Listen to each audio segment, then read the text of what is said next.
നമസ്കാരം. റാഫ്റ്റോ ക്രിക്കറ്റിലേക്ക് ഏവർക്കും സ്വാഗതം. ദേശീയ വലിച്ചു കയറിയിരിക്കുന്നു RCB. 47 റൺസിൻ്റെ തകർപ്പൻ ജയം. പ്ലേ ഓഫ് ഇപ്പോഴും സ്വപ്നം കാണുന്നുണ്ട് RCB എന്നർത്ഥം.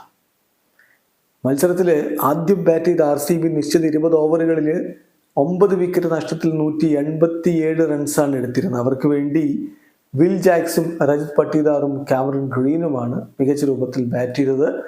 ആ കാര്യങ്ങളൊക്കെ നമ്മൾ ഇടവേള സമയത്ത് വിശദമായി പറഞ്ഞതുകൊണ്ട് വീണ്ടും അതിലേക്ക് പോകുന്നില്ല.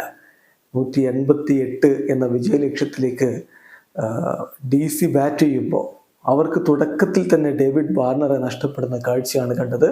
സ്കോർ കാർഡിൽ അപ്പോൾ 8 റൺസ് മാത്രമേ ഉണ്ടായിരുന്നുള്ളൂ. ഡേവിഡ് വാർണറുടെ സംഭാവന വെറും 1 റൺസ്. തൊട്ടു പിന്നാലെ അഭിഷേക് പോറൽ പുറത്താകുന്നു. 3 പന്തിൽ 2 റൺസാണ് അദ്ദേഹം എടുത്തത്.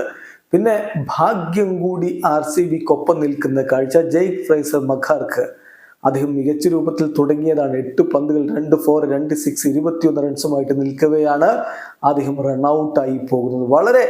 വളരെ ദൗർഭാഗ്യകരമായ രൂപത്തിൽ ഒരു സ്ട്രൈക്ക് ഡ്രൈവ് നോൺ സ്ട്രൈക്ക് എൻഡിൽ നിന്ന ജെയ്ക് ഫ്രേസർ മഖാർക്ക് ക്രീസിൽ നിന്ന് ഒരല്പം കയറി നിൽക്കുന്നു. ബൗളർ യാഷ് ദയാലിന്റെ കയ്യിൽ കൊണ്ടുകൊണ്ട് നോൺ സ്ട്രൈക്കിംഗ് എൻഡിലെ സ്റ്റംപിൽ പതിക്കുന്നു. റൺഔട്ട്.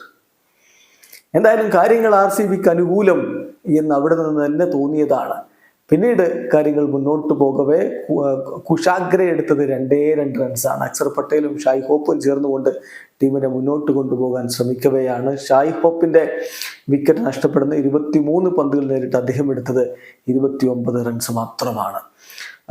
അതൊന്നും പക്ഷേ വലിയ സ്കോറിലേക്ക് പോകാൻ അവരെ സഹായിക്കുന്ന തരത്തിലായിരുന്നില്ല. ഈ ഒരു റണ്ണ് ചേസ് ചെയ്യണമെങ്കിൽ മികച്ച രൂപത്തിലുള്ള സ്കോറുകൾ വരണമായിരുന്നു. സ്റ്റെപ്സിലായിരുന്നു പ്രതീക്ഷ. ബട്ട് അൺഫോർച്ചുനേറ്റ്ലി അദ്ദേഹം റൺഔട്ട് ആകുന്നു. അക്സർ പട്ടേൽ അടിച്ച ആ പന്ത് എവിടെ പോയി എന്ന് അക്സർ പട്ടേലിന് ധാരണയുണ്ടായിരുന്നില്ല. പന്ത് ക്രീസിൽ തന്നെ ഉണ്ടായിരുന്നു. ആ ഒരു റണ്ണിന് വേണ്ടി ഓടിയ സ്റ്റെപ്സിനെ അക്സർ പട്ടേൽ തിരികെ അയക്കുന്നു. കാമറൺ ഗ്രീന് പന്തെടുത്ത് സ്റ്റെമ്പിലേക്ക് എറിയുന്നു. സ്റ്റെപ്സ് വീണതോടുകൂടി ശരിക്കും DCയുടെ പ്രതീക്ഷകൾ അവസാനിച്ചിരുന്നു.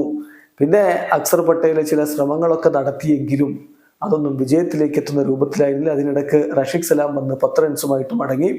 അക്സർ പട്ടേൽ 39 പന്തിൽ 57 റൺസ് എടുത്ത് യാഷ് ദയാലിന്റെ പന്തിൽ ഫാഫ് ഡു പ്ലസി പിടിച്ച് പുറത്തായതോടെ ഇനി ഒരു വിജയമില്ല DCക്ക് എന്ന് ഉറപ്പായി കഴിഞ്ഞിരുന്നു. കുൽദീപിന്റെ 6 റൺസ്, മുകേഷ് കുമാറിന്റെ 3 റൺസ്.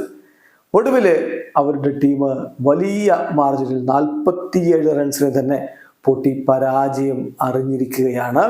RCBയെ സംബന്ധിച്ചിടത്തോളം അവർ 5ാം സ്ഥാനത്തേക്ക് ഉയർന്നിരിക്കുന്നതാണ് ഇതിൽ ഏറ്റവും ശ്രദ്ധേയമായിട്ടുള്ള കാര്യം. 13 കളികളിൽ നിന്ന് അവർക്ക് ഇപ്പം 12 പോയിന്റുകളുണ്ട്.